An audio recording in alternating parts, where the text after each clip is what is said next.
Τώρα, ποιο είναι το πρόβλημα σε αυτό?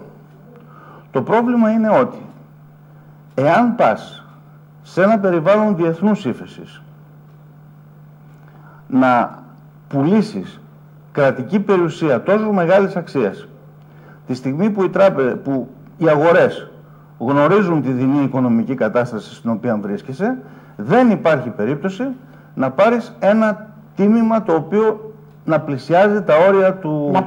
Να πλησιάζει της αξίας του. Ναι. Αυτό τώρα εγώ πρέπει, για να το καταλάβω, να είμαι μπλανσάρ οικονομολόγος? Όχι. Όχι, γιατί το ξέρει ο καθένας. Το ξέρει ο καθένας. Ότι έτσι και ξεπουλήσει το σπίτι του, γιατί καίγεται για την υγειά του, για την τραπεζά του, για το...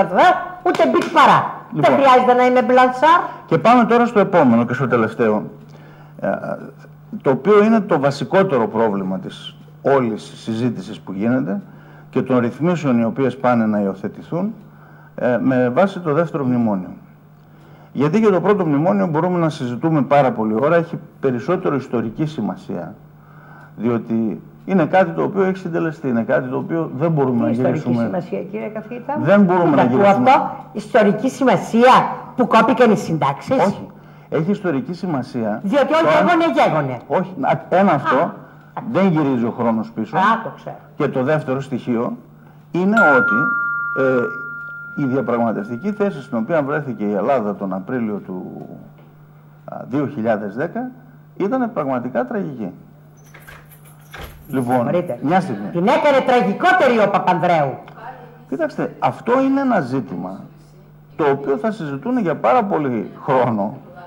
Ποιος υπέστη την ήττα και ποιος υπέγραψε τη συνθήκη της συνθηκολόγησης.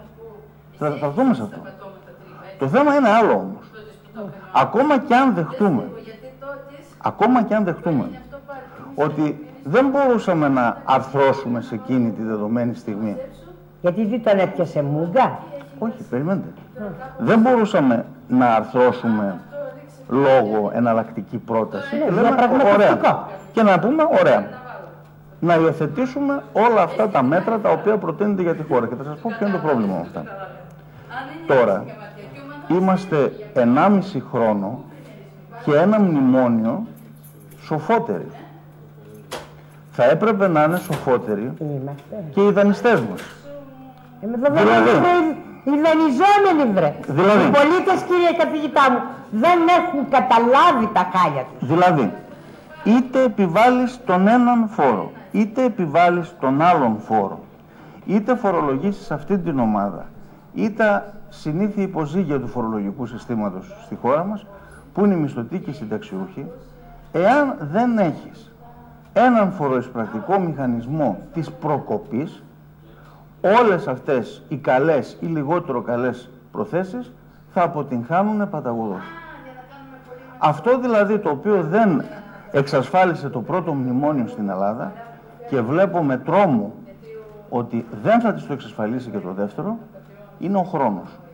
Να φτιάξει επιτέλους ένα δημόσιο τομέα, διότι άνευ του δημόσιου τομέα που θα μπορεί να εισπράξει έσοδα, θα μπορεί να κάνει αποκρατικοποιήσεις της προκοπής και όχι όπως τις περιγράψατε πριν, ζωφερά, αλλά πολύ φοβάμαι ότι έτσι θα γίνουν, τότε δεν θα λύσουμε το πρόβλημα διαπαντός, θα ξεπουλήσουμε την κρατική περιουσία, θα περάσουμε τον ελληνικό λαό και την ελληνική κοινωνία δια πυρός και σιδήρου και πολύ σύντομα θα ξαναβρεθούμε στην ίδια, για να μην πω χειρότερη κατάσταση. Αυτό είναι το πρόβλημα. Και μου είπατε το εξής παρήγορον. Διότι οι Έλληνες, αφού οι πλατείες δεν βουλιάζουν, κύριε καθηγητά, κύριε Νίκα, δεν βουλιάζουν οι πλατείες και ο καθένας έχει το επιχείρημά του. Εγώ έχω, τέλος πάντων, τη μέση μου. Έχω τα ρευματισμούς, δεν έχω, αλλά τέλος πάντων. Άλλος έχει τα ρευματικά του. Άλλος έχει τα κοκαλά του, τα οποία έχω. Άλλος έχει, τέλος πάντων, την πίεσή του. Ο καθένας και η δικαιολογία. Άλλος έχει την ελπίδα, έτσι, γενικώς και αορίστος. Ελπίζον, περιφερόμενος ελπίζον, υπτάμενος ελπίζον. Δεν βουλιάζουν οι πλατείες. Θα αποδειχθεί για ακόμη μία φορά ότι το σύστημα είναι πολύ εξυπνότερο από μένα το βλάκα που δεν πάω στην πλατεία να ξεχειμονιάζω. Γιατί είπατε ότι το αντελήφθησαν. Αυτό που είπε ο Μπλασάρ, ο Μπλασάρ. Ναι. Το αντελήφθησαν. Το ξέρανε, ναι. Αφού το αντελήφθησαν και είναι πιο έξυπνοι εξορισμού από το λαό, από τους λαούς, γιατί δεν έρχεται να πει το σύστημα Μέρκελ, Σέρκελ, Σόιμπλερ, να μην τους αναφέρω, Ρομπάι, Ρόμπα ξεκούμποτη, γελίος. Γιατί δεν έρχονται να πούνε, ελάτε να δείτε, αυτό ο Μπλασάρ λέει, ο Στίγκλιτς λέει, ο Μίγκλιτς λέει, η απλή αριθμητική λέει, κύριε καθηγητά μου, 3 το λάδι, 3 το ξύδι, 6 το λαδόξιδο. Με το κογλύφο πήγε μπροστά κανείς. Δεν είναι το πρόβλημα του Γιατί δεν έρχεται λοιπόν να πει, έλα εδώ Ελλάδα, εμείς αυτά τα λεφτά που χρωστάς, αυτό δεν θα το πούν βέβαια, αλλά το λέω εγώ, τα έχουν πάρει, κύριε καθηγητά, 5 φορές. Μέσα από προμήθειες, μέσα από έργα, τα έχουν πάρει 5 φορές, για να μην σας πω 7. Ναι. Δεν το λέει και η Μαντή άσχετη, το λέει ο Νίκας, ο καθηγητής. Αφού τα πήρατε ρε ρημαδιασμένοι, αχαήρευτοι, ελάτε λοιπόν αυτό το περίφημο κούρεμα. Και δεν το λέει ο άλλος, ο Μουγκάτος, ο Φιλέλλην Παπανδρέου, ότι ακούστε να δείτε, τα πήρατε 6 φορές. Η πατρίδα η Ελλάδα, ποια πατρίδα? Ο άπατρης. Δεν έχει. Κόφτε τα, μπράκλα κυρντή, δεν βγαίνω από το ευρώ, δεν βγαίνω από την Ευρώπη. Βγάλτε με. Να τους πάει. Συγγνώμη για τη χειρονομία. Ναι ή όχι? Θα σας πω. Πάνω σε αυτό ακριβώς. Κοιτάξτε. Η ένταξη της Ελλάδας στην ευρωπαϊκή κοινότητα και στο μηχανισμό της Ευρωζώνης θεωρήθηκε το πιο σημαντικό οικονομικό γεγονός, ας πούμε, που συνέβη στη χώρα μας τα τελευταία 50-60 χρόνια. Ναι.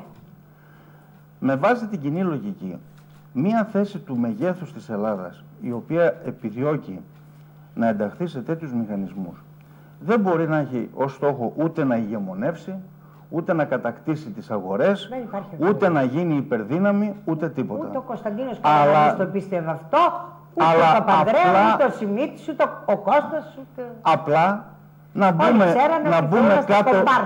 μπούμε κάτω από μία ομπρέλα, να στριμωχθούμε κάτω από μία ομπρέλα, στην οποία ως μικρότερη και λιγότερο ανεπτυγμένη χώρα να μην δεχόμαστε τόσο σφοδρούς κλειδονισμούς όσο οι χώρες οι οποίες είναι έξω από τέτοια στοιχήματα. Δεχόμαστε.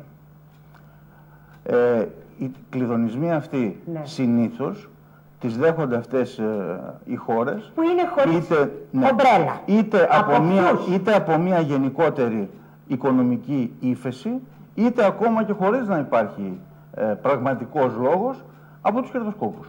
Πέστε το, κύριε καθηγητά μου. Άρα 10-20% τομάρια πλανητικά κερδοσκοπούν εις βάρος των χωρών. Ναι ή όχι? Έτσι είναι. Καλά, αυτό είναι. Να τους χαίρεστε. Που πάτε και τους ψηφίζετε. Πασόκ είναι ο Δημοκράτας. Δεν με νοιάζεται πλέον. Διάρα δεν δίνω. Το θέμα είναι το εξής. Αυτή η ελπίδα, αυτή η προσδοκία της Ελλάδας, ότι όντας κάτω από την κοινοτική ομπρέλα, όντας κάτω από τους μηχανισμούς του ευρώ, δεν θα αντιμετωπίσει τέτοιους κλειδονισμούς. Έτσι λέει και ο Παπανδρέου μέχρι σήμερα. Λοιπόν, σήμερα ψεύδεται. Αυτό αποδείχθηκε εκ των πραγμάτων λανθασμένο, διότι το ευρώ και οι όλοι οι μηχανισμοί του έτσι όπως στήθηκαν εξυπηρετούσαν την κατάσταση μόνο όταν όλα πηγαίνανε καλά.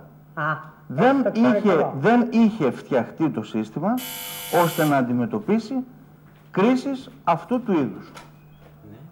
Η Ελλάδα λοιπόν βρίσκεται σε αυτή την κατάσταση την εποχή που έχουν αρχίσει πλέον οι μηχανισμοί αυτοί οι κερδοσκοπικοί με τα spreads και τα λοιπά να γίνονται ανεξέλεγκτοι έχοντας τις χειρότερες δυνατές εσωτερικές συνθήκες. Όντας δηλαδή σε μια φάση όπου έχει διαπιστωθεί ένας δημοσιονομικός εκτροχιασμός και θα μου πείτε, δημοσιονομικό εκτροχιασμό μπορεί να έχει οποιαδήποτε χώρα εάν έχει μια τεράστια εξωγενή διαταραχή. Συμφορά. Συμφορά. Τσουνάμι, ναι. σεισμό, πόλεμο.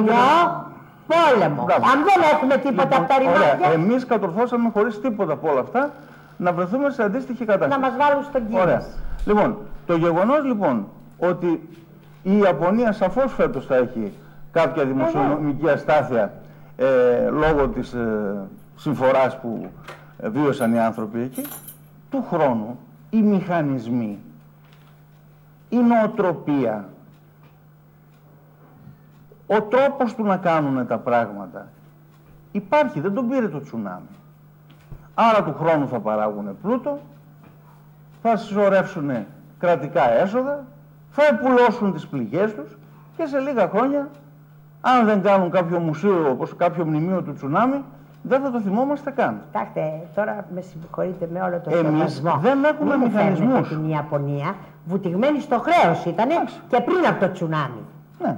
Λοιπόν, μην μου τη φέρνετε για παράδειγμα. Θα μου επιτρέψετε να σας πω με πολύ σεβασμό, κύριε καθηγητά, διότι ξέρετε ότι και μου είστε και σας εκτιμώ και σας συμπαθώ και τολμώ να πω σας αγαπώ. Αλλά μην μου το λέτε το παράδειγμα ότι θα μπορέσει να ξανά και ξανά.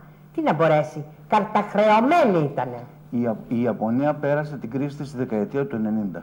Το ότι η χώρα αυτή θα ορθοποδήσει, δείτε το μόνο από ένα πράγμα. Διότι έχει παραγωγή, κύριε. Όχι και αυτό, αλλά και το πώς κινούνται, πώς λειτουργούν οι πολιτικοί της. Και αλλά τι θέλετε να μου πείτε, να απεργώσω τον Ιάπωνα κι εγώ με περιβραχιόνιο? Όχι, αλλά τουλάχιστον να έχουμε αυτό την... θέλουν για τον Έλληνα, να του σπάσουνε τα οποιαδήποτε δικαιώματά του, κύριε καθηγητά. Να μην είναι τόσο... Εγώ ούτε συστομάτης είμαι, να μην ούτε Ισραηλιστής είμαι, να σκύβω το κεφάλι. Τόσο προκλητικός ο πολιτικός κόσμος στην Ελλάδα, όταν βρίσκεται σε μια τέτοια κατάσταση ο ελληνικός λαός, να προσπαθεί, ας πούμε, και να έχει τον τρόπο και τον μηχανισμό να διαφυλάσει τα δικά του, ας το πούμε, δικαιώματα.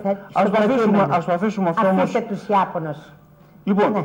Στην Ελλάδα λοιπόν έχουμε μια τέτοια καταστροφή δημοσιονομική χωρίς να τη δικαιολογεί κάτι τέτοιο. Σε μια εποχή όπου είναι η χειρότερη δυνατή για να βγεις να δημιουργήσεις τις αγορές. Αυτό το δημοσιονομικό χάλι της Ελλάδος. Το δημοσιονομικό χάλι της Ελλάδας οφείλεται στο γεγονός ότι ποτέ σε αυτή τη χώρα δεν φτιάξαμε έναν ορθολογικό μηχανισμό φορολογικό. Ανέκαθεν είχαμε μία αντίστροφη σχέση με αυτή που έχουν οι περισσότερες χώρες ανάμεσα στους άμεσους και στους έμεσους φόρους.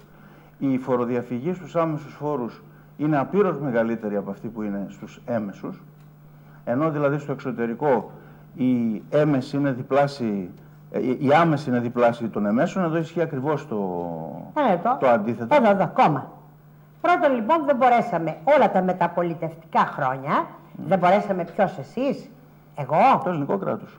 Ποιος δηλαδή? Οι ελληνικές κυβερνήσεις. Α, μπράβο, λέει, έτσι, με το όνομά τους, κύριε καθηγητά, διότι πια τέτοιο τρόμο και από το καθηγητικό στοιχείο, δηλαδή δεν το περίμενα. Αλλά τέλος πάντων. Άρα οι κυβερνήσεις, Καραμαλής, επαναλαμβάνω εγώ, μ' αρέσουν τα ονόματα με ονοματεπώνυμο, κύριε Νίκα. Όχι γενικός και αορίστος. Καραμαλής, Παπανδρέου, Μητσοτάκης, Σιμίτης, Κώστας Καραμαλής και Παπανδρέου δεν φρόντισαν να φτιάξουν έναν μηχανισμό. Άρα ευθύνονται. Ναι. Έχουν απόλυτη ευθύνη. Μάλιστα. Δεύτερον. Υπάρχει σπατάλη. Κράτος πάλι. Πάλι το κράτος. Όχι υπό την έννοια ότι ξοδεύει το ελληνικό δημόσιο πολύ περισσότερο από ό,τι άλλες χώρες της Ευρώπης, αλλά αν δείτε το ισοζύγιο, είναι νομίζω αστείο να συγκρινόμαστε με χώρες όπως η Σουηδία, η οποία ξοδεύει πιθανά πολύ περισσότερα από ό,τι η Ελλάδα. Τα κόβει. Από ό,τι τα μηνύματα έχω, τα κόβει. Σύμφωνοι, αλλά δείτε τι κράτος πρόνοιας παρέχει στους πολίτες. Το κόβει. στο επίπεδο της Ελλάδας δεν θα φτάσει. Ελπίζετε. Ελπίζω. Ναι, εγώ Λοιπόν, ναι.